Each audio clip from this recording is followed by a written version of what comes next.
April 2వ తేదీన ఏం జరగబోతోంది? తమిళనాడు రాజకీయాల్లో కీలక పరిణామాలు ఏమైనా రానున్నాయా? Superstar Rajini politic entry ఖరారైపోయినట్లేనా? ఆయన ఏ పార్టీ తీర్థం పుచ్చుకుంటారు? మరోసారి రాజకీయాల్లో ఇప్పుడు ఇది హాట్ టాపిక్ అయింది. తమిళ సూపర్ స్టార్ రజనీకాంత్ రాజకీయ రంగప్రవేశంపై ఎప్పుడూ వార్తలు వినిపిస్తూనే ఉన్నాయి. అదిగో పులి అంటే ఇదిగో తోక అనే రీతిలో త్వరలో రాజకీయ ఎంట్రీ గ్యారంటీ అంటూ ప్రచారం సాగింది. అయితే ఈ ఊహాగానాలను రజనీకాంత్ తరచూ ఖండిస్తూనే ఉన్నారు. కానీ ఇప్పుడు పరిస్థితి మారినట్టుంది.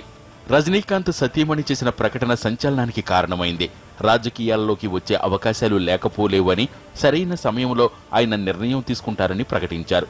ఈ ప్రకటన చేసిన వెంటనే రజనీ అభిమాన సంఘాలతో సమావేశం కావాలని నిర్ణయం తీసుకోవడం ఇప్పుడు రాజకీయ పార్టీల్లో ఉత్కంఠకు తెరలేపుతోంది.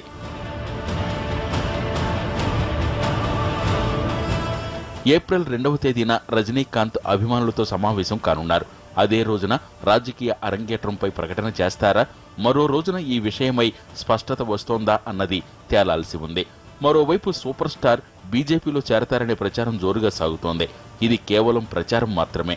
అయితే ఆయన ఎలాంటి నిర్ణయం తీసుకుంటారో వేచి చూడాలి. కాషాయ పార్టీ నేతలతో సన్నిహితంగా ఉండే ఆయన అందులో చేరతారా లేక మరేదైనా పార్టీ వేదికను ఎంచుకుంటారా అనే దానిపై ఏప్రిల్ 2 తర్వాత స్పష్టత వచ్చే అవకాశం ఉంది.